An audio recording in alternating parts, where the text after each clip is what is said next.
Welcome to Wednesday Web Chat. This is Carl Lewis, your host from Vision 33, and I've got my good friend Jared Overturf joining us today for our topic. We're going to be talking about, why you might want to consider upgrading to version 10 and at the same time migrating from Microsoft SQL to SAP HANA for a database. And it's pretty, technical conversations. That's why I've invited Jared. We'll get to that in just a minute. So today, with Jared's help, and Jared and I have probably been working together, I would say, close to 15 years at this stage of the game. And both of us have been working with SAP Business One for years prior to that. So hopefully with our collective experience and knowledge and some double checking we did with some of our colleagues, we'll get this right today. Our agenda really is to talk about, the benefits, the process, and the complexities that you might face if you decide to migrate from SQL to HANA, right, and upgrade to version 10. So I'm not going to do a lot of talking myself today. I'm going to call on Jared to do this. So Jared, the first thing we really want to talk about, so kind of walk us through this list of supposed benefits, that you would get from making this kind of a technical migration. Sure, and thanks, Carl. Thanks for the introduction, and thanks for everybody for attending today's session. Hopefully, you guys find it informative. So, just kind of talking through some of the reasons why you might want to consider this SQL to HANA / cloud migration. I mean, cloud being having its own key benefits specifically, which just first and foremost, from an integrations and automations perspective, you have being in the cloud offers you much more scalability, security, which we listed twice, which is probably not a typo. Security being front and center in today's day and world. All too often we see all these different types of cyber attacks and malware, and it's just every day it's getting worse and worse. So obviously wanted to keep our clients' businesses up and running and operational as much as physically possible. So being in the cloud obviously offers that. From a HANA perspective, from a database engine specifically perspective, the speed that the in-memory technology actually provides, from a reporting perspective in particular, is pretty incredible. Stuff you can do with calculation views and order ways to digest the information this is your ERP system. It's collecting all of your data. It's great to have all that data, but in order to digest it and really pull it out and analyze that data is really where the power of your ERP system's coming from. HANA offers a bunch of different tools to allow you to slice and dice and really get at that data that is the head and tails above what SQL offers. Also, schema size reduction. So we commonly hear that, I've been running Business One for many years. Our SQL database is very large. Well, we're finding a large database size reduction when we're migrating from SQL to HANA, which, it's going to be a little bit quicker in terms of reporting perspective and just overall hardware needed to continue to run the database. We have database structure listed in here too, and it's HANA actually operates on a columnar database structure, which has its own benefits from a performance or from a speed perspective. So all things considered, HANA will obviously offer a bunch of additional functionality. We have a bullet point here too, just going down through the list here. We have these are specific to Business One, new features that are only accessible via HANA. So SAP is continuing to offer its SQL support, of course, but these things that are operating inside of here are only specific to HANA, with the exceptions of a couple at the end, which I'll talk to.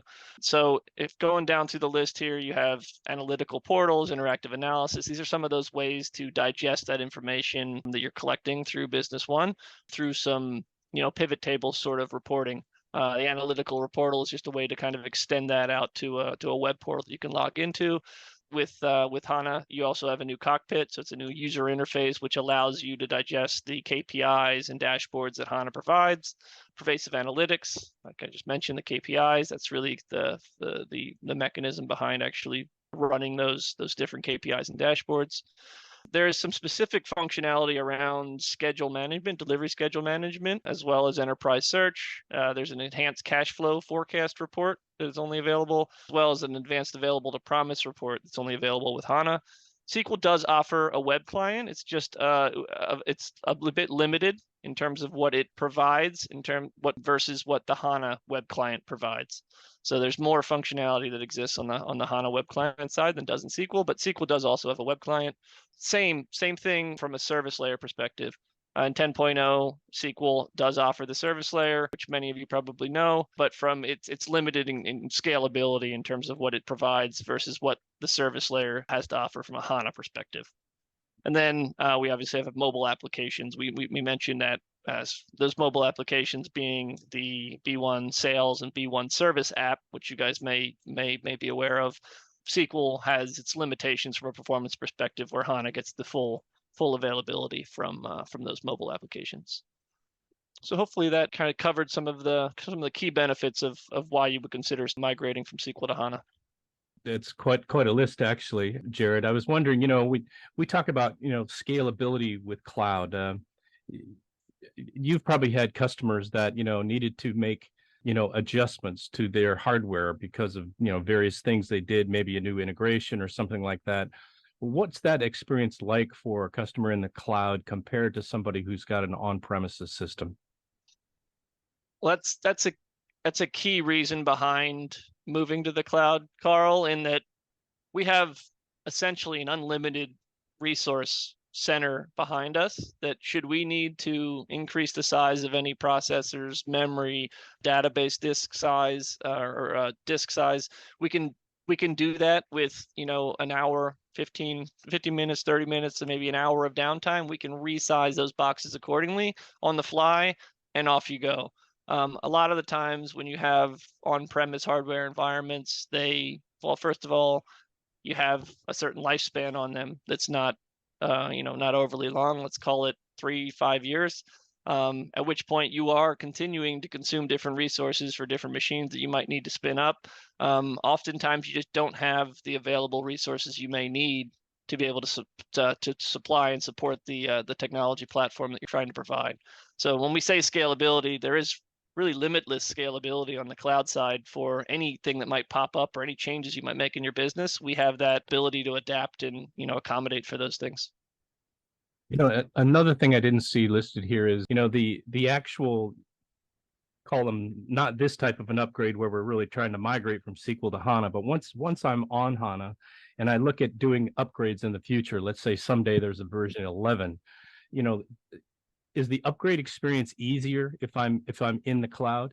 It is only mainly because we're not having to move your database across SFTP transfers and, back and forth, from on-prem through, secure FTP channels.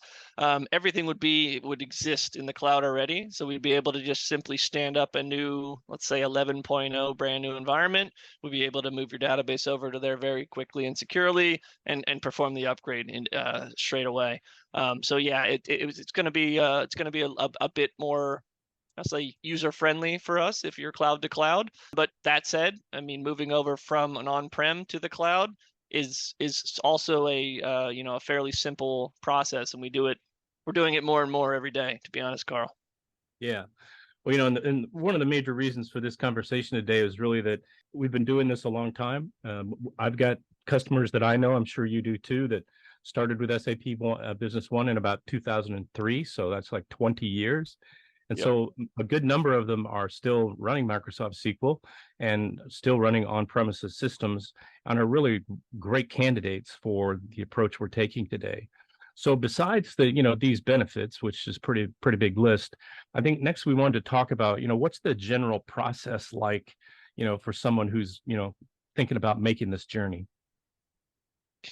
Yeah, and there's a lot of bullet points here, a lot of information. I'm just going to I can let you guys read it, but I'm just going to kind of talk to the overall process. And there's some key things that we would need to flush out prior, just to really understand what your specific roadmap might look like.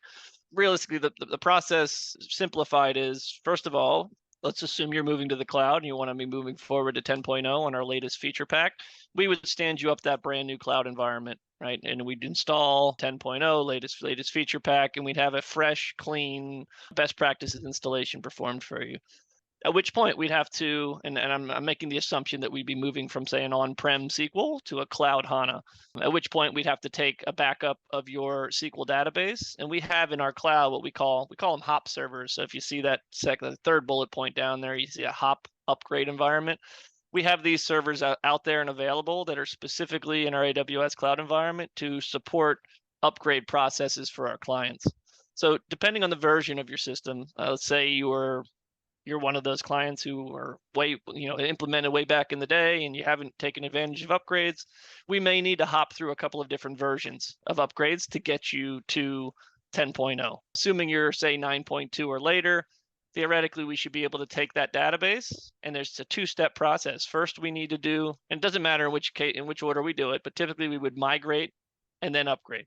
So what we have to do is we have to first migrate your SQL database on this hop environment to the HANA environment, which basically converts your SQL database into a HANA database, at which point then we could upgrade. Then we got to run the upgrade on that migrated HANA database to whatever version of SAP that you're currently running, which in this case would be the latest version of 10.0.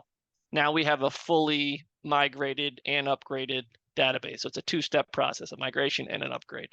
Really where the rubber meets the road, and that process is typically very straightforward. If we have any issues during that time, we have SAP support and go back and forth, we resolve it, and off we go.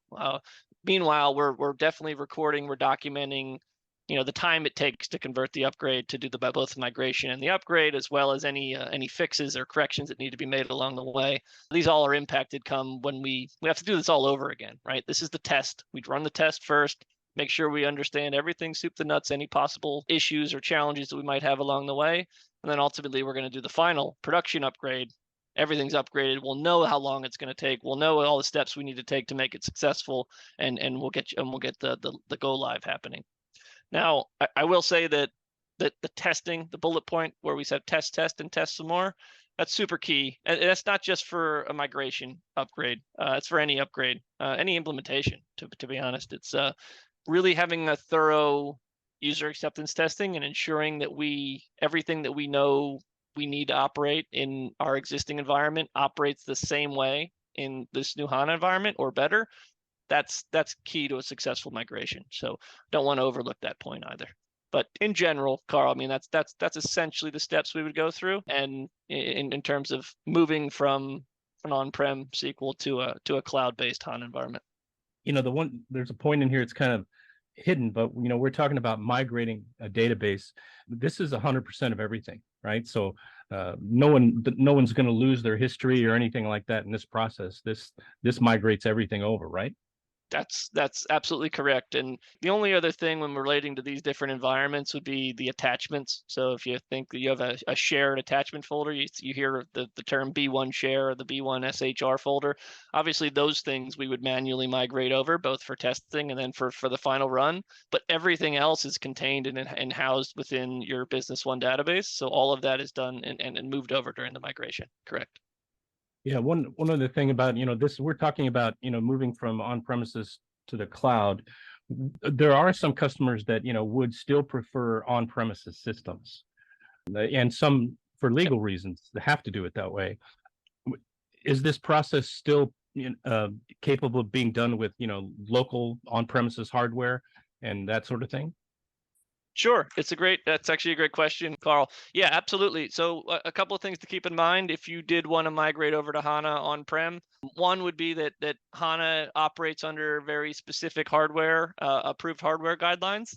So you just need to make sure that before you talk to your IT vendor sourcing hardware, that it's an approved hardware setup, let's call it, or hardware configuration. Another thing is that in order to do the SQL to HANA migration, both the SQL server as well as this HANA server have to be on the same network. Okay, so you'd actually have to have this within the same network, which shouldn't be a problem. We would, if you get new HANA hardware, we would do that same thing I talked to you before. We'd create in that first bullet point, we configure your brand new 10.0 environment, and then you'd also have your existing SQL environment on there. We just need to make sure that we would be running these migration processes during a time that would be, even the test, during a time that would be off hours, because the actual initial migration from SQL to HANA is very intensive on the SQL side. So we would never be doing this during business hours. Of course, we'd have to be running this over the course of a weekend, even for the testing purposes. But absolutely possible, certainly just personal preference. Yeah. And I think, probably it's important for folks to realize this is not a Microsoft server. This is a Linux box, right? Yeah, it's HANA runs on SUSE Linux and the latest supported version of SUSE Linux. So yeah, that's another So you'd have to make sure that you have, expertise around management and maintenance for not only HANA, but also on the SUSE Linux side of the house. Correct. Yeah, yeah, for sure. Well, good. So that's, kind of, we looked at, what the benefits are. Here's kind of the process. It's a very careful process, but, nothing's ever perfect. And this can get kind of challenging at times. So what are some of these, implications and complexities that can occur in this type of a migration? Another good question, Carl. These are the things. So I just bullet pointed out the things that I look at when my customers come to me and ask for a quote around, I'd like to, consider upgrading from SQL to HANA. In order to provide that, I need to make sure I have an idea of how many custom queries exist, or custom crystal reports, or store procedure modifications that might be written. And some of these can be quite deep. It all depends on the kind of the technical background of the client. In some cases, we have clients who are out there building all sorts of custom queries left and right, store procedures, crystal reports, things of that nature. The reason why I'm asking about that is that HANA syntax, in terms of how the queries are written, is slightly different than SQL. In some cases, there's different functions that exist or don't exist on one or the other. One of the major changes is just case sensitivity. HANA is case sensitive. It's running on Linux.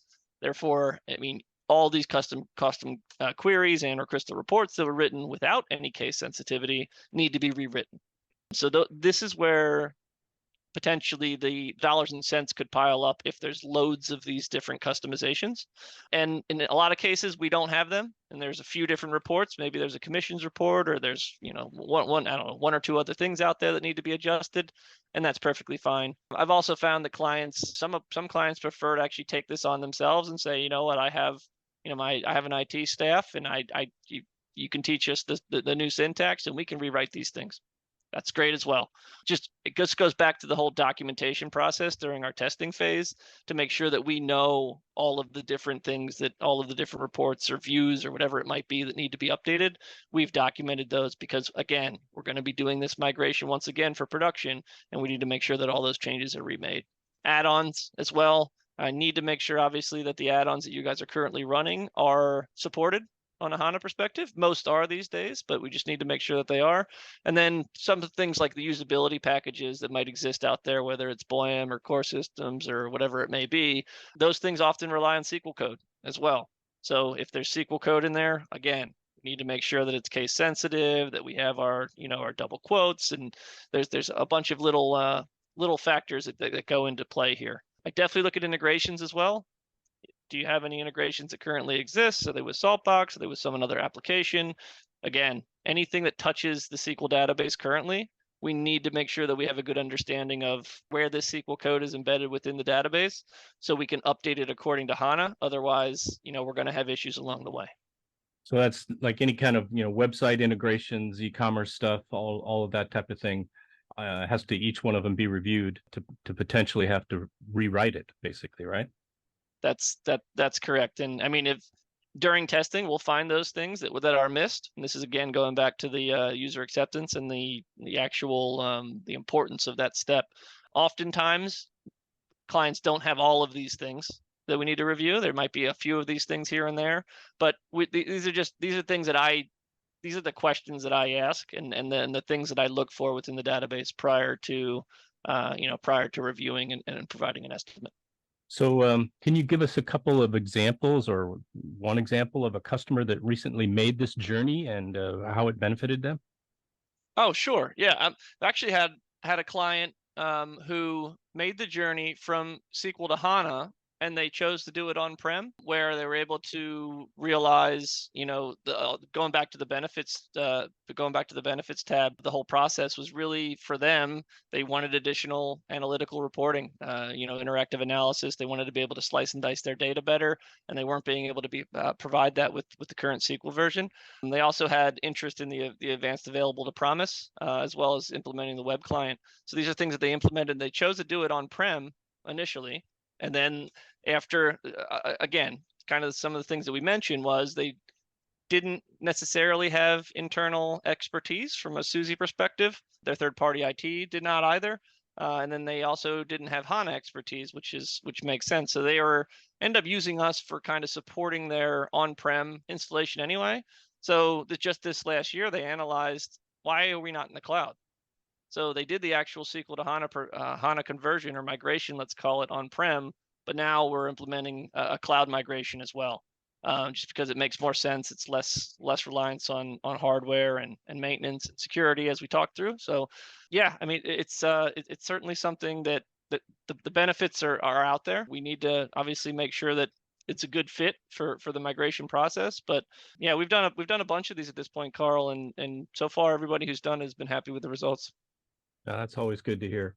And I think it's important that we say that Microsoft SQL is not going away, right? SAP is going to continue to support Microsoft SQL, but as I've been telling folks for years, they definitely are trying to motivate you to move to HANA with all the new features and functions that they're putting into the HANA version. That they give you a little bit of it in Microsoft SQL with the web client and the service layer and things like that, but not 100%. So it's definitely their goal to encourage everyone to move towards HANA. That's for certain.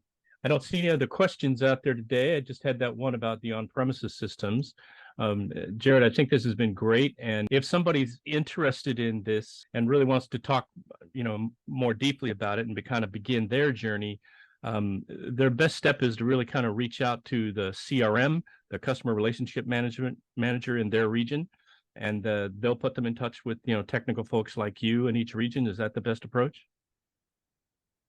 Absolutely. Yeah. All of our CRMs would, be able to get the conversation started. That's where we start within the region that I work in.